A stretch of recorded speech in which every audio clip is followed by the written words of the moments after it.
Right. Adilabad ఎన్నికల ప్రచారంలో Adilabad Congress party incharge కంది శ్రీనివాసరెడ్డి మాట్లాడుతున్నారు. లైవ్ ద్వారా చూద్దాం. సామాన్య గట్టిగా ఉంటుంది. మేము అదే చెప్తున్నాను. నేను సరే తెలుసో తెలియకనో ఒక భూ కబ్జాదారుణ్ణి ఒక లంగర్ ఎమ్మెల్యే గెలిపించమని అంటున్నారు ప్రజలు. పాయల శంకర్ లాంటి ఒక భూ కబ్జాదారుణ్ణి గెలిపించమంటున్నారు. తెలుసో తెలియకనో కానీ ఎక్కడ గుర్తుపెట్టుకోండి, రాముణ్ణి మొక్కుతాం, బీజేపీని తొక్కుతాం. గుర్తుపెట్టుకోండి, రాముణ్ణి మొక్కుతాం, బీజేపీని తొక్కుతాం. ఎందుకంటే మనమందరం కూడా తెలంగాణలో కాంగ్రెస్ పార్టీ రేవంత్ రెడ్డి గారి ప్రభుత్వం అధికారంలోకి వచ్చింది. మనం ఎమ్మెల్యే గెలిచింటే ఎంతో మంచిగా ఉండేది. ఎన్ని నిధులు వచ్చేది మనకు. ఇట్లాంటి పనులు ముఖ్యమంత్రి ఆఫీసులో కూర్చొని కూర్చొని పనిని చెప్పించుకొని వచ్చేది. కానీ దురదృష్టవశాత్తు మనం గెలవలే. నాకేమి బాధ లేదు. నాకు వయసున్నది, నా చిన్న వయసే. ఇంకా 30 ఏళ్ళు రాజకీయం చేయగలిగేటువంటి శక్తి ఉన్నది నా దగ్గర. దేవుడు నాకు అన్ని అర్హతలు ఇచ్చాడు. కానీ నష్టపోయింది మన ఆదిలాబాద్, నష్టపోయింది మన సిరిసిల్ల లాంటి గ్రామాలే. నాకేం కాదు, ఒక్కసారి ఆలోచన చేయండి. ఈసారి రేవంత్ రెడ్డి అనే ప్రభుత్వం వచ్చింది, మనం అందరం కూడా అభివృద్ధి చేసుకుందాం. మనమందరం గ్రామస్తులందరం కలిసి అభివృద్ధి చేసుకుందాం. ఏ ఎన్నికలు వచ్చినా మనం కాంగ్రెస్ పార్టీకి ఓటేసినట్టు సర్పంచ్ కానీ, ఎంపీటీసీ కానీ, జెడ్పీటీసీ కానీ, మండలాధ్యక్షులు కానీ, జిల్లా పరిషత్ చైర్మన్ కానీ, ఆదిలాబాద్ మున్సిపల్ కౌన్సిలర్లు కానీ ఈసారి తప్పకుండా మున్సిపల్ చైర్మన్ కాంగ్రెస్ బిడ్డ చేపించే బాధ్యతలు తీసుకుంటా. ఆదిలాబాద్ జిల్లా పరిషత్ చైర్మన్ కూడా కాంగ్రెస్ బిడ్డ చేసినట్టు, మండలాధ్యక్షుడు, జెడ్పీటీసీ అన్ని కూడా కాంగ్రెస్ పార్టీ బిడ్డలు చేపించే బాధ్యతలు తీసుకుంటా. ఒక్కసారి మీరు కాంగ్రెస్ నా మాటకు కూడా వినిపిస్తాము. నేను కూడా చేసేయడానికి అమెరికా నుంచి అన్ని పెట్టుకుని మన గ్రామానికి వచ్చిన. ఇంకొకటి చెప్తున్నా, 15 ఆగస్టు నాడు, ఆగస్టు 15వ తారీఖు నాడు 2 లక్షల రూపాయల రుణమాఫీ ముఖ్యమంత్రి గారు ఆల్రెడీ ప్రకటన చేసింది. ఒకే విడత. రెండోది 9వ తారీఖు లోపు ఇంకెవరికైనా రైతు బంధు పడకపోతే 9వ తారీఖు లోపు అందరికీ రైతు బంధు పడతారు ముఖ్యమంత్రి గారు. ఈ నెల 9వ తారీఖు, ఈ నెల 6వ తారీఖు, 8 ఈ నెల స్టార్ట్ అవుతున్నాయి ఆల్రెడీ. సో 6, 7, 8, 9వ తారీఖు లోపు మొత్తం రైతు బంధు పడిపోతాయి. కాంగ్రెస్ పార్టీ అంటే చెప్పిందే చేస్తుంది. మోసేటికి బెల్లం పెట్టి నాటమని చెప్పేది కాంగ్రెస్ పార్టీ.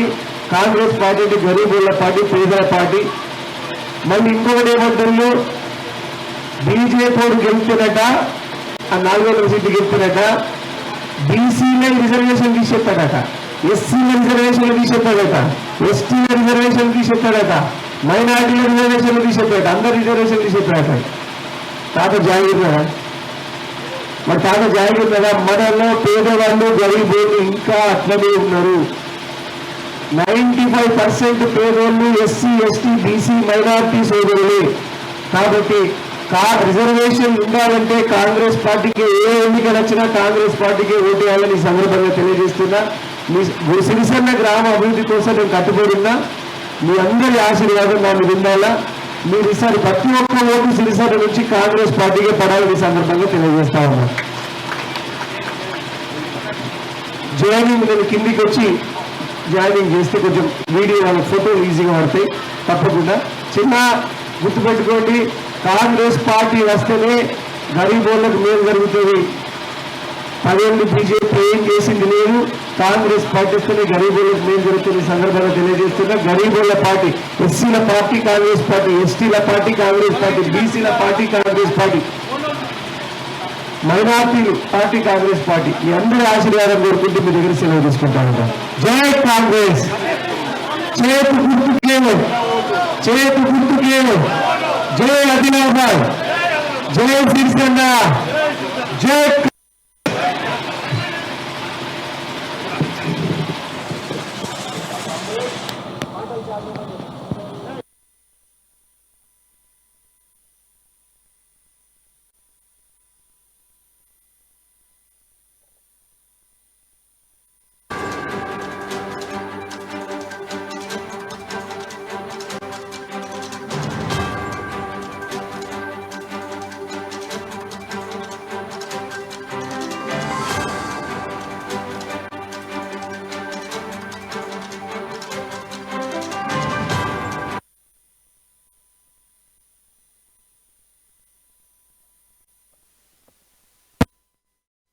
ఉంది తప్పకుండా. ధన్యవాదాలన్నా. Dasa Narayana, Gokula Sai, Kurma Shivayya,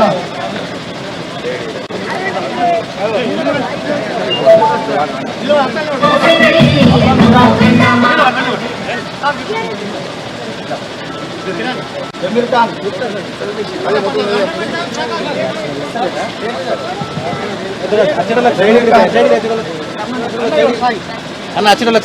Sai Krishna, K Harish, T Ashok, Nayeem SK, Atram Dayalal, Pochanna Kutareddy, Dhoni Pradeep, Arugula Sanjeev, Manthri Pochanna, కుర్మ కార్తీక్, కుర్మ సతీష్, తోట అమరేష్, ఆత్రం కిషోర్ దాస్,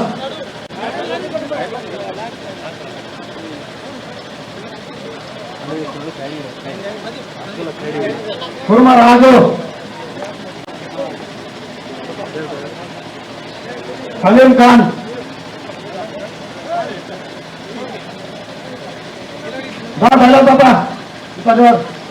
తోట రాజు,